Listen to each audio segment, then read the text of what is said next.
What's up, Yap Squad, and welcome back to another episode of the Yap Sesh podcast. My name is Brooke, and I am with my co-host Sawyer, and we are Yap Sesh Podcast, a fangirl podcast where we discuss all things fandom and nerdy, and hope to share the experiences of women and queer fans everywhere. Please find us on Spotify and now Apple Podcasts, and also our YouTube channel, and make sure to like, subscribe, share, hit that bell. That's so disgusting. I don't want to say that ever again. Make sure you never miss an episode. If Brooke sounds like she's not excited, she is. She's just sick again. Yep, again. I think I was sick last time we recorded, so it Yep. went away, and then here we are. I picked up some Renaissance Fair crud, apparently. Well, we'll still have a fun episode for you guys. And if you're watching on YouTube, you may notice, actually, if you're listening to this, you may notice a better audio quality from me because my birthday was last week and my wonderful partner gifted me with a full new fancy audio setup. And I also have a brand new gaming chair and I'm very, very excited. I feel like a real podcaster now. But that leads us to our first announcement, which because I have a setup now, we might start doing Yap Sesh streaming. Hell yeah. Let's play Uh, some games. yeah, I think it would be so fun if we played games together, and we could do it live. If you hmm haven't already, join our Patreon. We have exclusive live events as well as an opportunity to get episodes early and the also the hello and the unedited versions of these episodes as well as access to our exclusive Patreon only Discord server, which is popping off. We've got a few members in there, which is so cool. Please join us just for $1. For $1. $1. It's only $1. Give us your Yes. money. Just Uh, one. Just one of your monies. anything But yeah. else we have to update on? I don't think so. I think finally at the time that this episode releases, we will be updated on Apple Podcasts as well as everywhere else. So before I was uploading all of our previous episodes one a day on Apple Podcasts.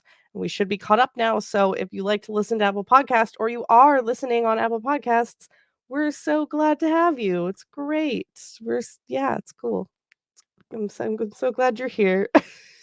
It's been a week, bro. It's Thursday. I almost said like it's only Tuesday, but it is Thursday. It is Thursday. Well, we have a wonderful guest here for you tonight or tomorrow. Hello? Okay, not our brains are not working today. Amazing.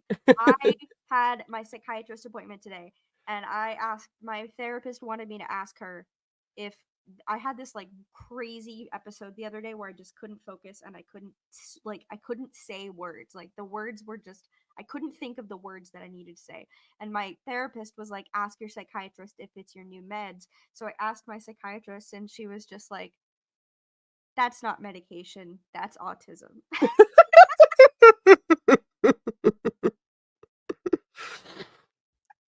Put that on a t-shirt. Yep, says merch. Anyway, we do have a great episode for y'all today, whenever you're listening to this. And without further ado, let's bring in our guest. Yay. Hello. Thank you guys for having me. I am really excited to Welcome. be here. We're so glad to have you.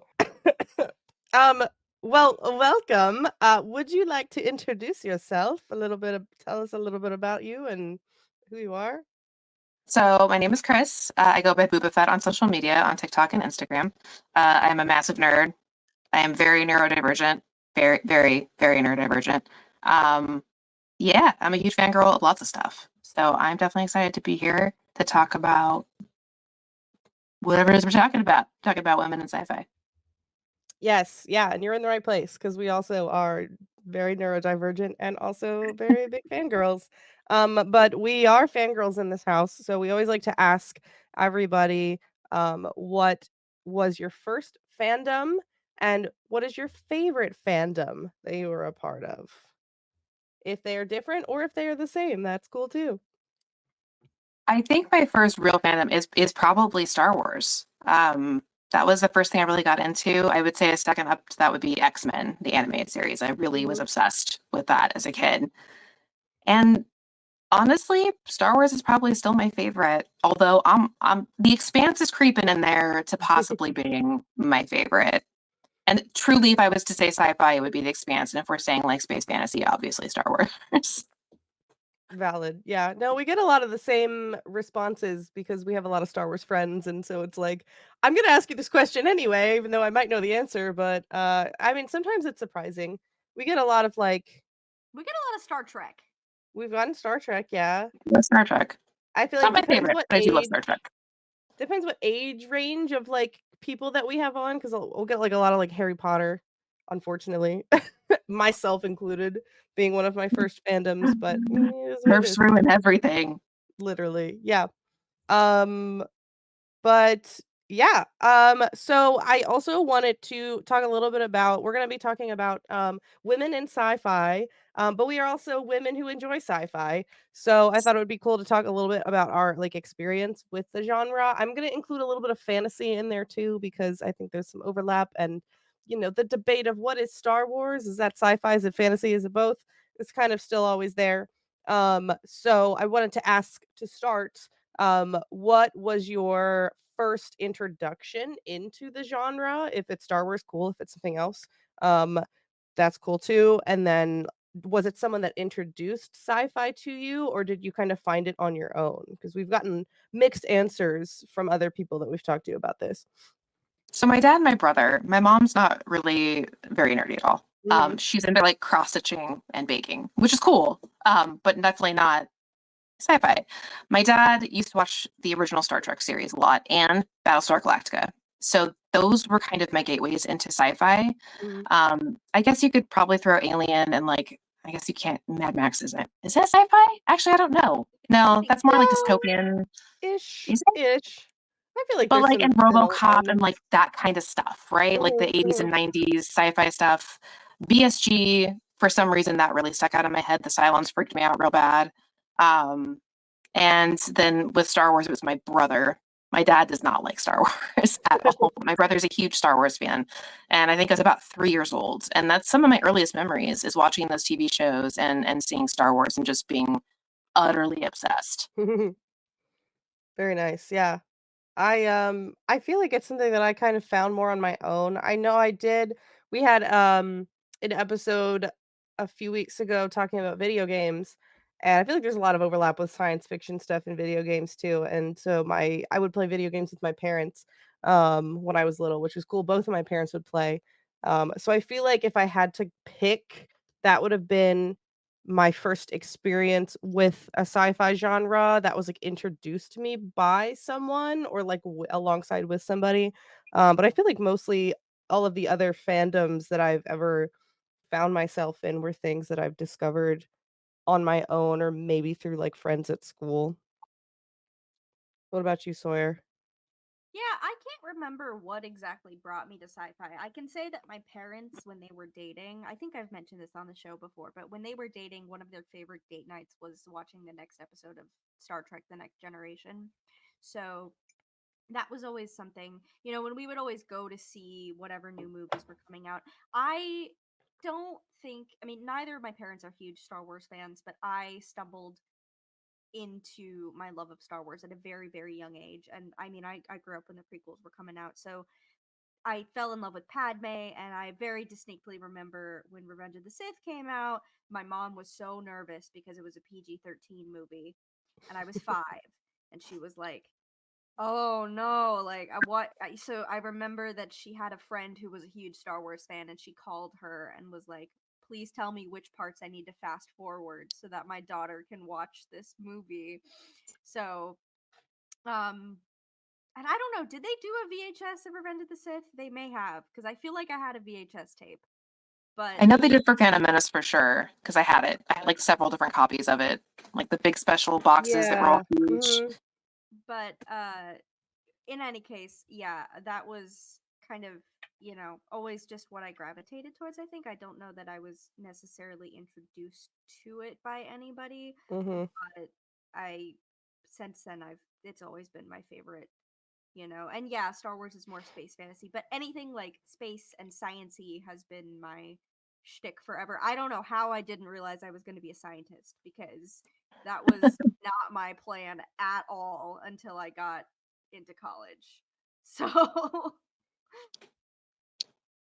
That's how it happens sometimes. But I wanted to ask, like, what is it about this sci-fi fantasy sphere of things that we're drawn to? Like, why do we like it so much? I feel like we can all view this through like not only a feminine lens, but also a neurodivergent lens. And I feel like there's a lot of fellow spicy neurodivergent people in this space. So what I mean, I feel like I can think of so many things of why I like it, but what about you guys? Well, I know for Star Trek, it was the whole idea, aliens aside, but Klingons and Vulcans, or not Vulcans, but um, the violence there, but like knowing that it's more utopian and that Earth itself has kind of overcome a lot of the things that make humans suck, if you know what I mean. And it just felt kind of safe. I know that sounds weird, Mhm, especially when you have next gen where somebody gets sucked into a black pit and dies that way, or like there's space battles and stuff. But the idea that Earth has overcome all of these things, that like capitalism and racism and all these horrible things, even at a young age, was really appealing to me. mhm. mhm, Um, and seeing women do cool stuff, like that wasn't something that I was used to seeing because it's always very male driven. mhm. And I I think that's what got me in. And like it's the whole idea of adventure and a frontier that we don't understand or know much about, which is really fascinating and exciting.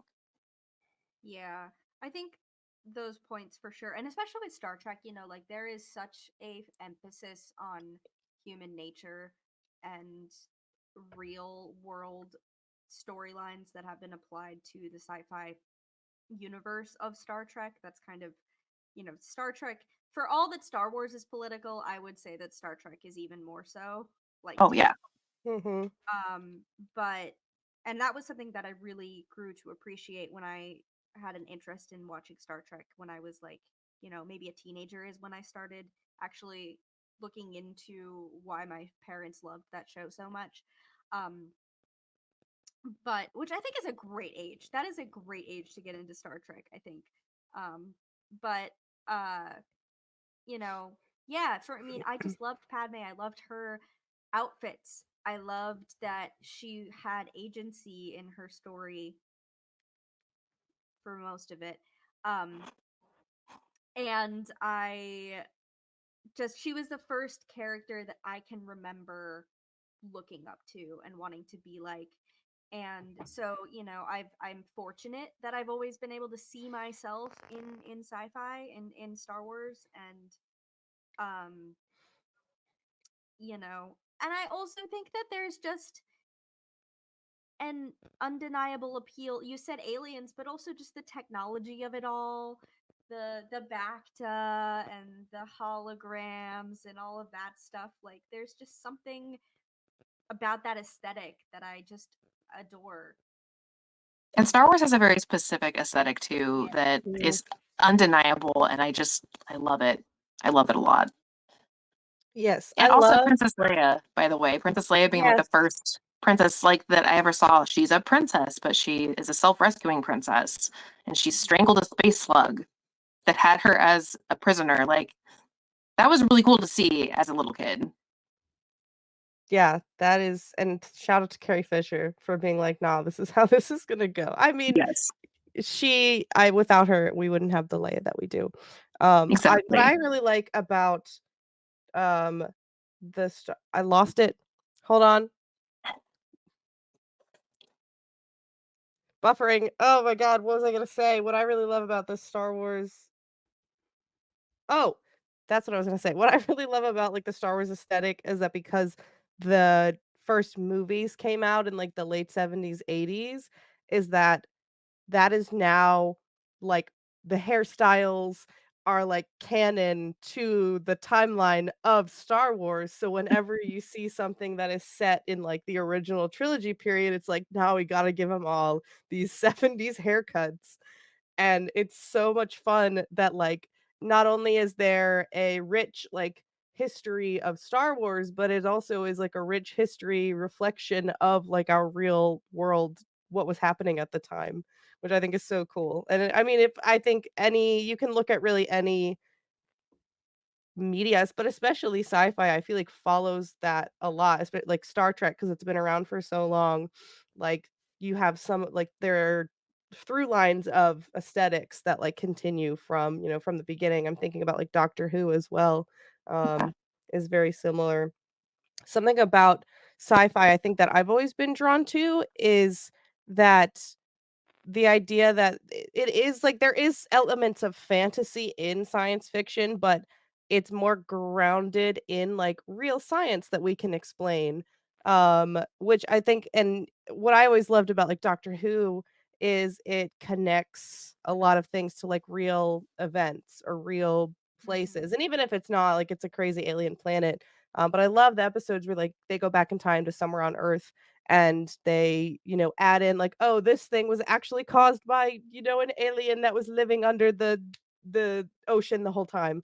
Um, I don't know, I love that kind of stuff, the little like plays on real history.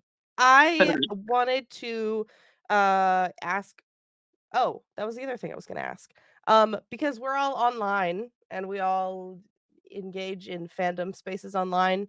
I wanted to ask what was like when did you start engaging in fandom like online? Because I know I grew up watching and consuming it, but it wasn't until I was like a little bit older that I started like actually engaging with like the fandom community online, whether that was like Tumblr or like forum spaces or whatever. Uh, I'm trying to think. I know that there was a period I didn't have access to a computer in high school. My parents are very religious and I thought that they were like gateways to evil. So we didn't have one. And I'd have to go to my friend's house. But I did, and I'm trying to remember because I'm old. Okay, I'm 41.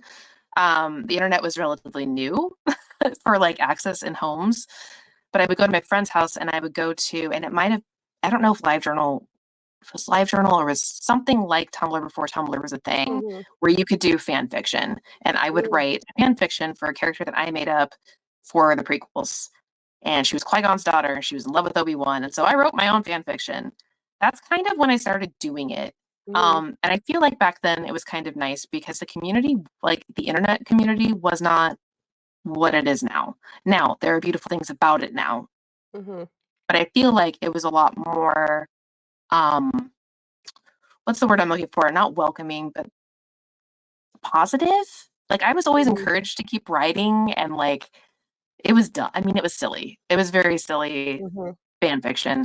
Um, and then I really didn't engage online beyond like comment sections much mhm, until I got into TikTok and I started watching other Star Wars creators.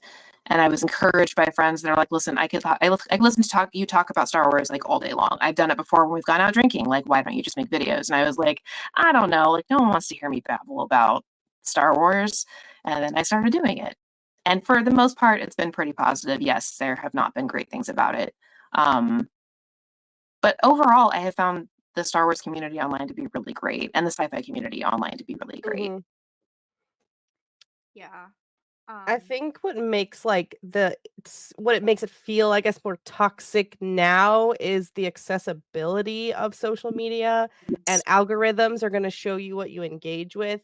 Whereas before, when you were using, you had to search for forums of people that were talking about things, or you had to go on Tumblr, which is not as much of like a front facing app. It was a lot of like more anonymous Yes. pages, which you would think that would be like kind of the opposite because people are talking behind like a keyboard and not their face. But the crazy things that people say with their full first and last name on the internet these days is something.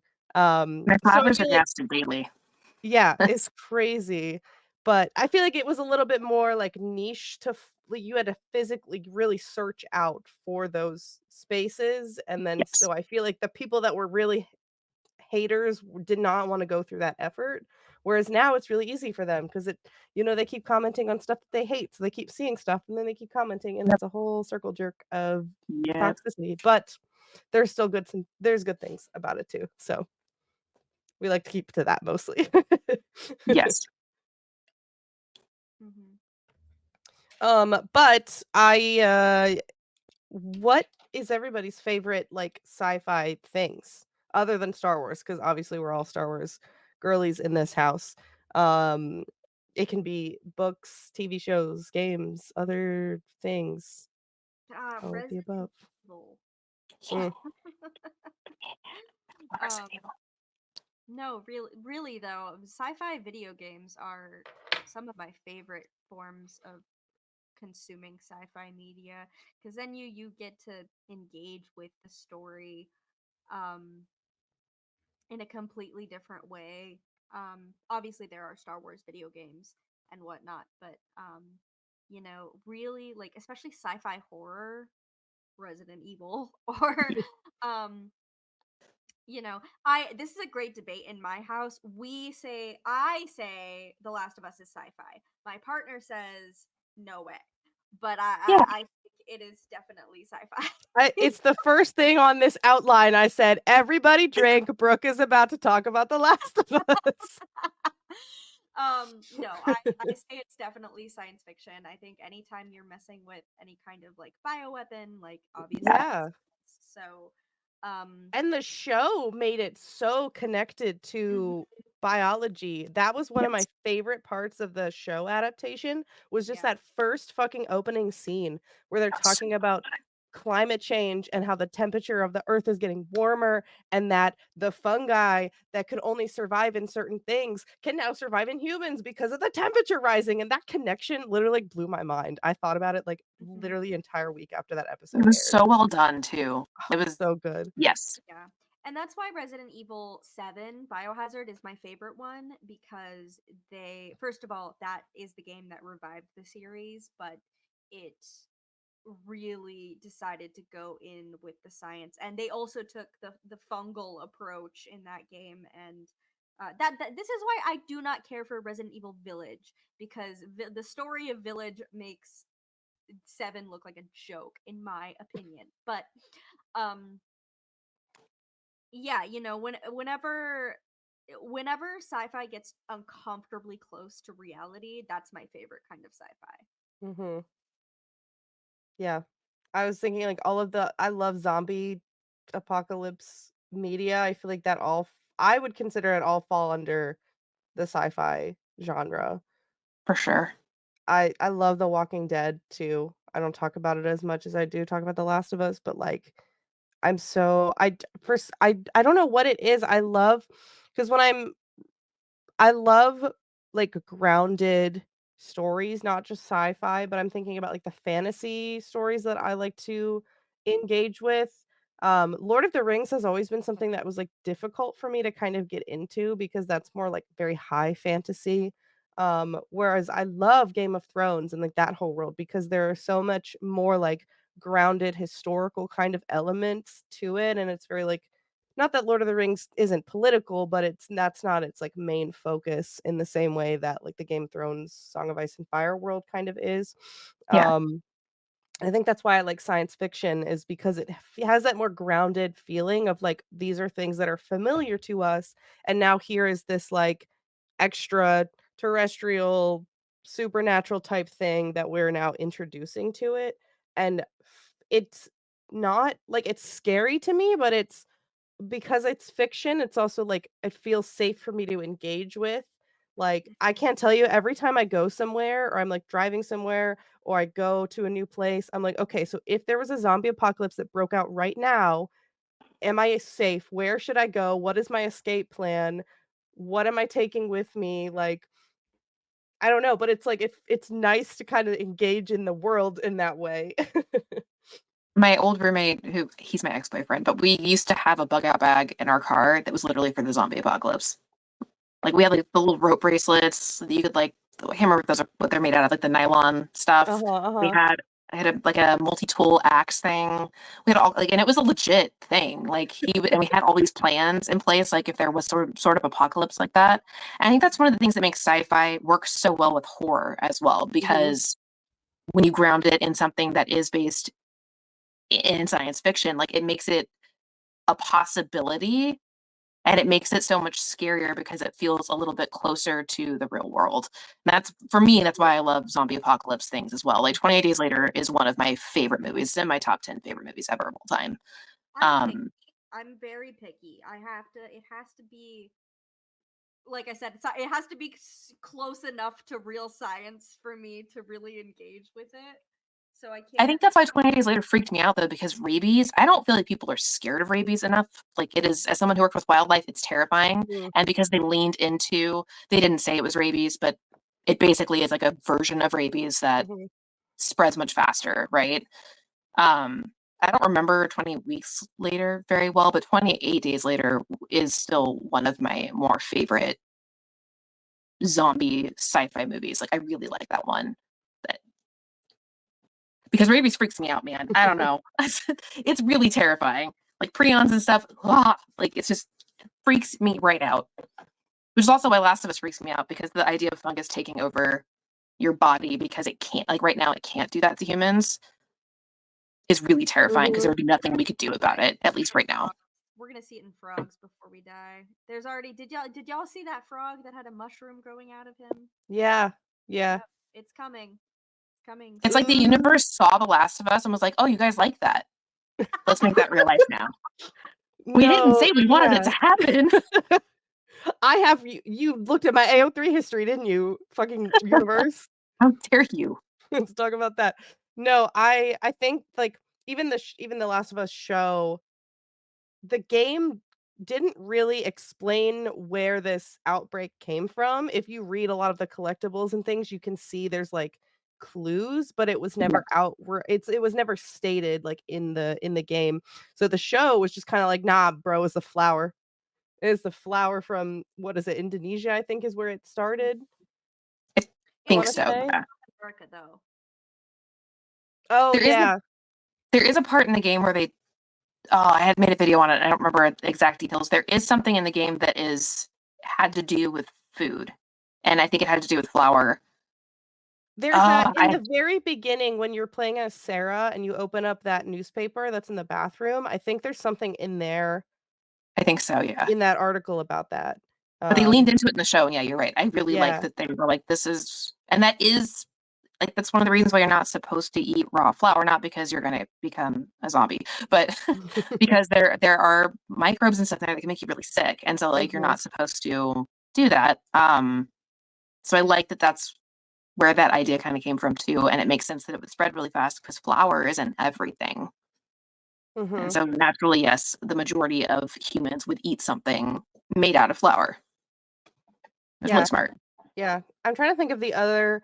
I don't think a lot of people liked World War Z, at least like them. It's based on a book, I think. I liked the movie because I loved the idea, spoilers for this like 15-year-old movie.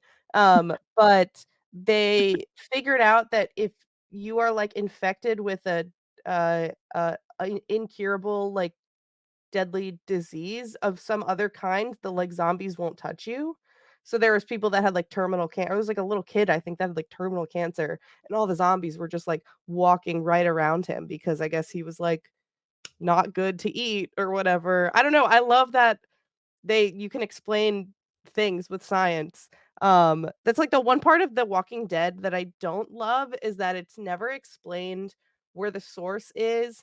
And then I think like the comic book author at one point said that like it was aliens injected this thing into something like that. And I'm like, I don't know about all that. I would rather it be like some sort of like fucking human mistake that started. I don't know if he was joking or not about that, because I've read all the comics. I really love the comic. Yeah. And there's just never explained. Although to be fair, I have not read the last three comics. I've been holding off on it for I don't know how many years it's been gone now. Because they killed my favorite character in the comics, which was Andrea. She's terrible in the show. She's the worst Yeah. in the show. She is the best in the comics. She's That's amazing. what I've heard. Yeah, I've read some of She's them. phenomenal. I've started reading them, but the thing is, I watched the show and I really like the show, and then I found out that Daryl Dixon, my favorite character, is like He's not in fucking there. made up for the Yeah. show, and he's not in the comics. And I was like, well, why do I need to read the comics now? But I know that they are good, and I like to see that Yes. the difference is. And I'm like curious why they made like the choices that they made, but I'm for one okay with them kind of making Andrea a shitty character because that makes Rick and Michonne together. Yeah. So, 'Cause in the but I'm comic, biased. it's Andre and Rick. Yeah, yeah. Michonne's still around. But yeah, I do like that they kind of combined Michonne and Andre together because Mhm, like I said, Andre is my favorite in the comics. mhm, Michonne's my second favorite. Yeah, but they did her real dirty in the show. It was I was really upset with what they did to her in the show. They They made made her her really so insufferable. insufferable. Yeah, Yes. She was awful. I couldn't wait for her to die, and that was hard for me because I love her. And they even yeah, cast the actress that cast as her, I thought was a pretty good choice for her as mhm, well. But yeah, the comic story, especially for her, is much better. Really mhm, for kind of all of them. And when I liked the show the best is when it stuck closer to the comics because mhm, the the comics are just really good. There is a lot of like shock factor stuff because it's just what the author does. Sort yeah. of like George R. R. Martin's like, I'm gonna kill these people in really horrible ways that you love a lot. Um, but yeah, I need to finish the show. I haven't finished it yet. When did you leave off? Oh, when they killed Carl. Valid.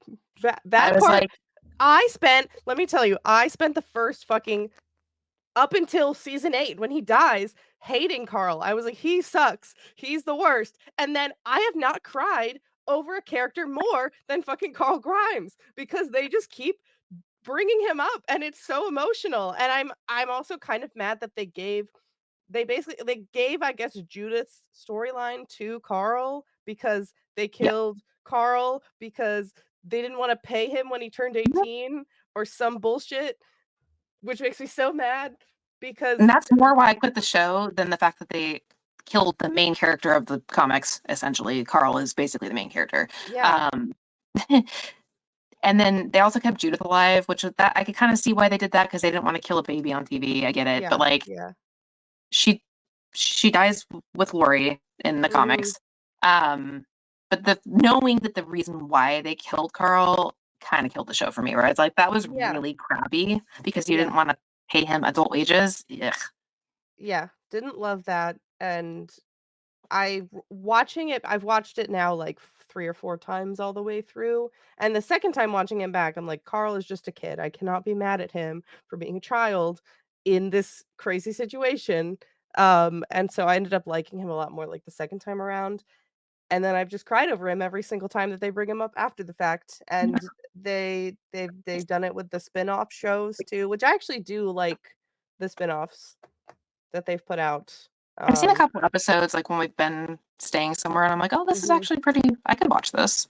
Yeah, I probably the Rick and Michonne one was my favorite because it seemed like it was more of a limited series, so it was very, like, concrete start to finish.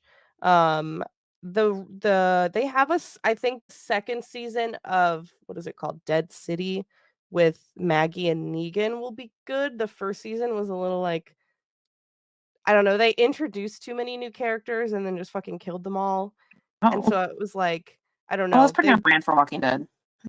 yeah, that is true. Uh, but and then I like the Daryl Dixon show. I think what they're doing with his character is interesting, and it reminds me a lot of one of my favorite Walking Dead fanfics, and I went back to that fan fiction and I commented on it, and I was like, "Have you watched the spinoff yet?" Because I swear one of the writers has read this fan fiction. But yeah, I don't know. It's pretty good, and I love zombies. Now that They're we've gone on a fascinating. yap tangent about The Walking Dead, what are some other sci-fi things that we like? Or like sci-fi, we talked about Leia a little bit and Padme. What are some other like prominent female figures? They could be characters or actors or I put in like Mary Shelley is like the mother of science fiction, being the author of Frankenstein. So anything goes. If you wanna, we can chat about them. Yeah, learning about having a woman be the mother of sci-fi was really cool. And I know people argue like it was Edgar Allan Poe, and I'm like, yeah, Mary Shelley was before him. Hmm. She wrote Frankenstein. I think it was 1818. I think is when Frankenstein was published, and the Hmm. fact that a woman wrote it, like and Hmm. published with a woman's name. She also Yeah. wrote a book called The Last Man, which a lot of sci-fi is Mm. based off of, and it's very relevant now to how we are harming the planet and how capitalism is not the greatest. It was very, as the chuds would call it, it's too woke, and it cracks me up because she's the mother of sci-fi. We wouldn't have what we have if it wasn't for Mary Shelley, and I just I think most of the coolest people like on authors and showrunners and things have been women that I really and don't realize it until after the fact, right? We also wouldn't have Star Wars if it wasn't for Marshall Lucas. And I think there was a whole YouTube video about it, and this guy went into details about how if Marshall Lucas hadn't edited Star Wars, we wouldn't have I don't even know if there would be a Star Wars fandom because while George has amazing ideas, he is terrible at dialogue. He is terrible with visualizing fully a seamless, clean production. And she switched things around and she helped with the dialogue and she did dissolves and she had all these great ideas for, hey, maybe we shouldn't talk about um, this lightsaber and your dad and then be like, oh yeah, let's play this or let's do the recording first and then talk about all this stuff like it's a joke. And then they switched it to where they watched the recording of Leia asking to be saved by Obi-Wan after he's playing with the lightsaber and being told about his dad. And if you do think about the perspective, if you switch that around, it would be a little awkward. And she was like, that's a little weird. Let's change this. And yeah, that just and things that they cut out as well, which although now that I'm a nerd, I would like to see it put back in, maybe like an extended version. Um, but I think we need to remember that women are a huge part of sci-fi. Like we wouldn't have a lot of the things that we do if it wasn't for women.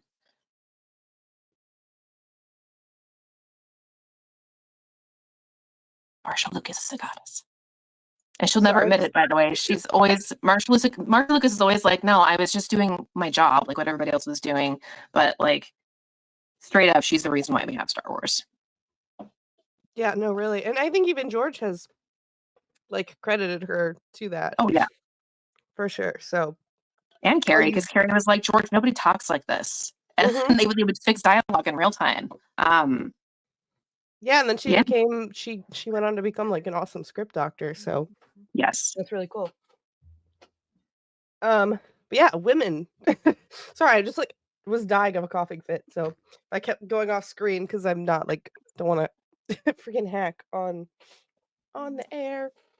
I think another great one that I wanted to bring up is Nichelle Nichols, because not only was she um a black woman who had a lead role in one of, if not the first sci-fi television show on a public broadcasting network, but she went on to work with NASA, and she made Star Trek well, she made it such an important legacy for black women, for women, period. She was part of the first interracial kiss on screen, on television, and then she spent the rest of her life working with NASA and creating programs so that women, and especially women of color, could have opportunities in aerospace engineering. And uh I just think that's so cool. And I think back to that was the first thing I thought of when I got that comment on my account the other day that was like, oh, sci-fi isn't woke. And I was like, do Sure, you know Jan. anything about Star Trek? Do you No. know anything about Gene Roddenberry, who was a man, but like a man with a very powerful vision? And so yeah, I think that, you know, um she's definitely one of those. She still also went to conventions like to the end of her life. So she's Mhm. someone that I would have loved to meet, and unfortunately, she passed just 2 years ago, or was it last year? It was recently, Yeah, it was recently. I can't remember. but and then of course Carrie. I will never forget where I was when I found out she died, and that was Same. really, it was the first day ever in my entire life that I went skiing, and I was 16. Yeah, I think I was 16. I had begged my friend to take me skiing because I'd never been skiing before, and as we were getting on the bus to go up to the mountain, I got the message that she had passed, and it was just totally devastating. And um, you know, she meant so much to so many people, and her legacy is pretty unmatched, I would say, when it comes to, I mean, there are so many incredible women who have touched Star Wars, but Carrie Fisher, there's not a single person, I think, even even the worst of the worst, I think you cannot disrespect Carrie Fisher. Everybody loves Carrie Fisher and loves what she stood for, and loves, well, maybe not, but loves the impact that she had. Um and I find myself thinking about her a lot, especially as it relates to things that happen in the Star Wars fandom, because Lord knows she would have been riding for little Leia and Kenobi harder than anybody else ever could. I absolutely loved watching Obi-Wan and seeing Vivian Lyra Blair's portrayal, because it felt like she had Carrie's spirit in her, and Mhm. it was so wonderful and bittersweet at the same time. I miss Space Mom. The lady that does the paintings of Carrie with the middle finger where she looks like a saint. Mhm. I have all three now. I just bought the one where she's holding the cow tongue. You guys have heard the cow tongue story, right? I haven't. No, I don't think so. This is one of my favorite Carrie stories. I'm going to get names wrong because I don't remember who it was, but there was a friend of hers that came to her distraught because she had been sexually harassed by a producer, and Carrie heard about it, and so she chose to go buy a cow tongue and ship it to him with a note. And I'm paraphrasing, I think, because I don't remember exactly. Basically, like, next time it won't be a tongue and it won't be from a cow, telling him to back off. And yeah, and so that's probably my favorite painting I have of her. And I just got it today, actually, in the mail. But I have the other two that she has too, where she's holding Gary and she has her middle finger up. And that's one of the things I feel like I try to channel her when I have the spoons to do it. I don't always have the spoons to tackle the chuds because there's a lot and they're jerks. But when I have the spoon, especially usually when they're going after somebody else, they're going after me, whatever. If they go after any, but like you guys, I don't like that. I'm Yeah. I'm very defensive of my friends, and I'm not going to sit there and put up with it. And I feel like I channel her a little bit. It gives me glee. And I swear to God, every once in a while when I feel really good about it, I swear to you, I see glitter in my house somewhere. And I do have a 6-year-old, okay, who loves glitter, but I'll see it. And if you don't know anything about Carrie, she always had ass tons of glitter with her, like a lot. And she would throw it at people and like she was covered in it. And it always makes me really happy. But yeah, I think that Carrie would be probably the biggest advocate, especially for women in the fandom. I know she would. She was before she passed. Mhm. And for mental health, especially, and as somebody who is both autistic and ADHD, knowing how hard she fought for people with neurodivergences and addictions meant a lot to me. Mhm. Um, it's how much she loved her daughter and how much she loved life. Like it got a little darker when she left, for sure. Mhm. And Mhm. I took that one pretty hard. I think that just thinking about this and talking about her, I think that I wonder what this the state of the fandom would be like if she was still here. Um, I would like to think it wouldn't be as grave as things have been recently. I don't think she would have let half the things we've seen in the last 5 years happen. Because everyone did respect her and everyone did, she was space mom. She was space mom. But also, total side note, thank you for using the expression "you don't have enough spoons," because I've been using that expression all day, and Billy was like, "What are you saying? That's not a phrase." And I'm like, It "Yes, Yes, it is. Yes, it is. Especially for neurodivergent people, because I mean we use extra spoons to just do normal everyday stuff. And Wait, I have a connection. I'm gonna bring it back around. We're gonna bring it back around to the main topic. So I feel like I hear one of two stories. I hear a lot of the like, "Hey, mom, dad, I'm autistic," and they're like, "Well, yeah." Or you get the, "You're not autistic. We do all of those things too. That's just normal," because it is very genetic, or it can be genetic.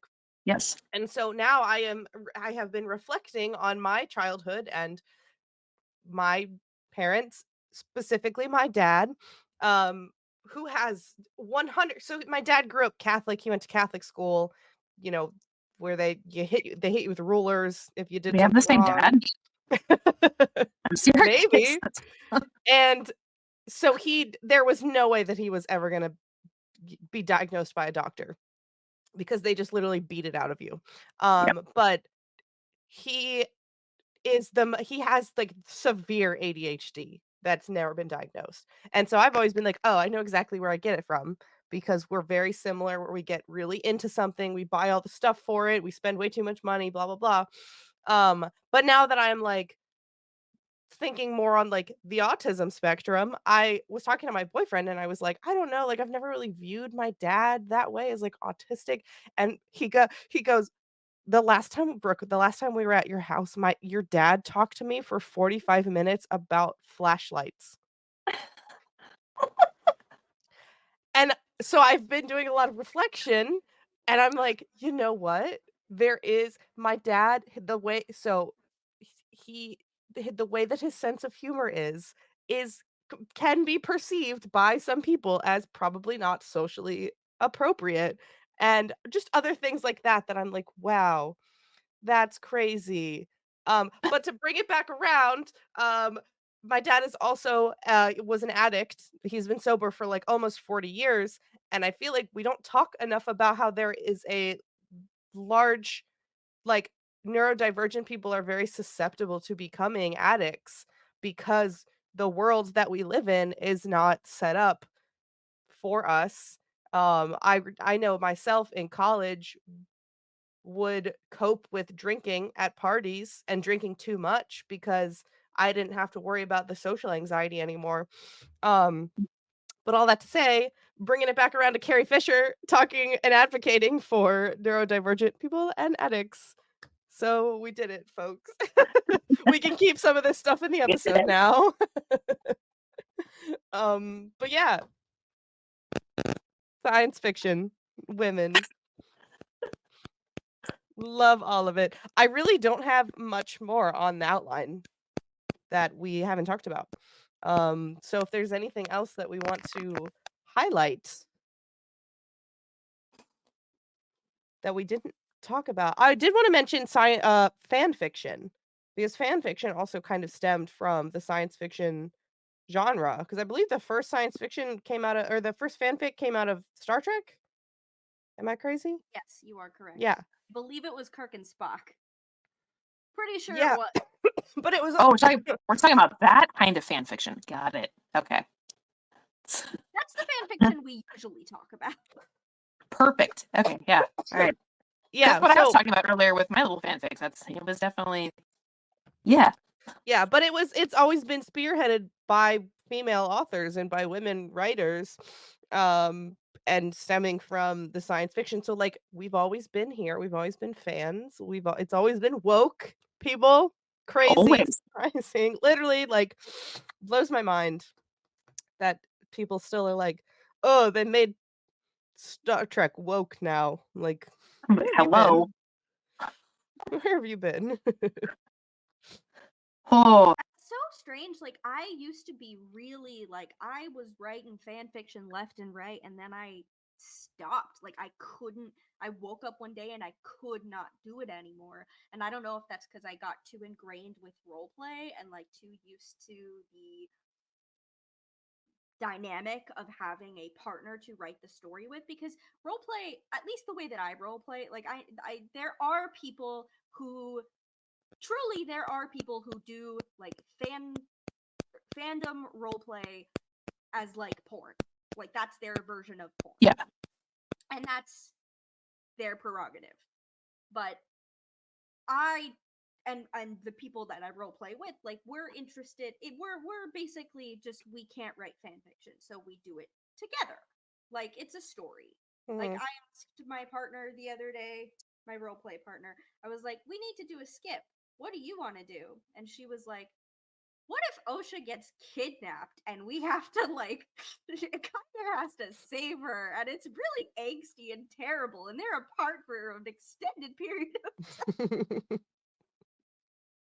of but I just got so used to the dynamic of like having a conversation with somebody else to bounce ideas off of, and I think that's just ever since then I have. I mean, that's how the Expanse series got written, by the way. It was two dudes doing a role play game. And that's how they were like, maybe we should write a book, and it's really good, and they wrote it together. The That's really James cool. A. Corey is not actually, there's two, Ty Franken or Ty whatever. There's two dudes that wrote it. Mhm. So the James S. A. Corey is not actually a person. It's like their title. But like, you could totally, that's valid. It's also fun to bounce ideas off people that are like-minded and can fill in gaps where maybe you have like a writer's block, you know? I used to do that in Yeah. high school. I had a comic book that I passed back and forth with my best friend. It was a Star Wars comic, oddly enough, about Boba Fett, and we were bounty hunters. And like, she would draw a bunch of panels, and then she'd give it to me during one of the periods, and I would draw a bunch of panels. I still have it somewhere in the house, but I love it's that. fun. It's awesome to do it that way. Yeah. My issue, I don't know if this is partially a neurodivergent thing. Like, I feel like I have so many thoughts, and then each thought has a parentheses in it. So when Yes. I'm reading, it's like it's so hard for me to condense what I want to say into something that sounds nice. So I Yes. always like, I'll have an idea for a fan fiction, and then I'll like outline it a little bit, and then I'll start writing it, and then I will get distracted because ADHD, or I will get 90% of the way there, but as ADHD goes, I'm not a finisher. And then so I'll abandon it, or it'll be something where it's like I'm really into, because I'll have my like month-long hyperfixations where I'm really into something, and I'm like, I had this great idea. I was really into Uncharted for like a month and a half. And I had this really great fan fiction idea. And I was like, I started writing it out because I'm like, I'm gonna write this whole like Indiana Jones, like mystery chase, whatever, treasure hunt. And then I started playing Baldur's Gate, and then it just fell off, and I never wrote more than one chapter, so I never even put it anywhere, because I hate when other people do that, when they post a really great idea of a fan fiction and they write like one chapter, and I'm like, cool, can't wait to see where this goes, and then they never update it. So Because that's, we're all neurospicy and we can't finish anything. Damn it. it's so I true. have this idea, and it's like 7 chapters. That's it. That's just 7, and I could do it. But like, I feel like I would post one, and then I would be like that. It just, So you just Where gotta write all of it and then post them one a day, and then see if it, gets off the ground. where do people go to like put their fan fiction and stuff up anymore? I either use AO3 or Tumblr. I find a lot of fan fiction on Tumblr. I didn't know Tumblr was still a thing, actually. I thought it Yeah, died. Oh, it's still around. I just search, like, if I'm looking for a specific ship, or like I like reader fix. I'll just be like character X reader or whatever, and then usually a bunch of stuff will pop up in the hashtags. So, but yeah, AO3 is harder to navigate. I have found it just depends. I hear a lot about it, but I don't know anything about Tumblr. I do, but like I don't know anything about AO3. It is. I mean, the website is, like, very archaic looking, like, it's a very basic web page, um, with that, it's good if you're, like, searching for something specific, but I've found it hard, like, Tumblr, now that I've curated, like, an algorithm, I can just scroll on my For You page equivalent and just find new fanfics, whereas like AO3 you have to go in looking for a ship or a characters specifically or whatever, and then it's harder to like kind of filter out what you're looking for. But there's lots of really great stuff, and if you find people that have recommendations, that's good too for that kind of thing. But I Mental think bookmark. you have to like get a special invite, or you have to like apply to become like a creator, like an author on AO3. I don't know. It doesn't take very long though. No, they just you just have to wait and they send you an email, but Good to know. yeah. I'm ready when I manifest time being a stay-at-home mom. I'll try to go look into that. Yeah, well, this was an episode that went on tangents, and I'm gonna die. Those are the best kind, though. No, they are. I mean, if you're tuning into a podcast called Yap Sesh and you're not expecting it to be a Yap Sesh, then you're in the wrong place. We should do like a couple rapid fire questions of like favorite things. But yes, are you ready, Chris? Yes, I'm ready. Okay, what is your favorite Star Wars movie? Empire Strikes Back. I hate saying that, but it's true. It is. Brooke? Oh, what's mine? No, you gotta I Oh. Oh, sorry, I'm not all there. What is your I don't know anything about The Expanse, but what is your favorite Expanse story, character, thing about Favorite it? character is definitely Amos. My favorite thing about it is that the mechanics, the space mechanics, are as realistic as I've ever read or seen in any science fiction, which I'm gonna go on a slight tangent, sorry, which made it really clunky at first. It was hard for me to get into it because it was very ugly and like clunky and like messy and sounds like awful. And then once I got over the fact that like I'm used to Star Wars and Star Trek where it's kind of pretty and like they've got nice stuff, I was like, this is actually pretty rad. Have you played the Telltale Expanse game? Just downloaded it and I'm waiting to, I think I'm gonna finish the series first and then I'm gonna go back and play the game. Cool. Yeah, I've heard good things because it's Telltale's like first thing back after like being not Telltale's one of my favorite gaming companies, so I'm really excited to play it for sure. I have I got the Walking Dead Telltale games for Christmas and I started them and I need to get back to them, but I've been enjoying it so far. Very It's much. in my top 5 favorite games is the Walking Dead Telltale game. It's really good. I always I keep seeing the like Ellie or Clementine and I'm like, don't make me choose. I'm gonna pick Ellie, but I also love Clementine. I just haven't finished the game yet. So I would die for both of them. So yeah, that's yeah. Speaking of women in sci-fi. There you go. It's still on topic. What is your favorite theme park? Oh, Disneyland.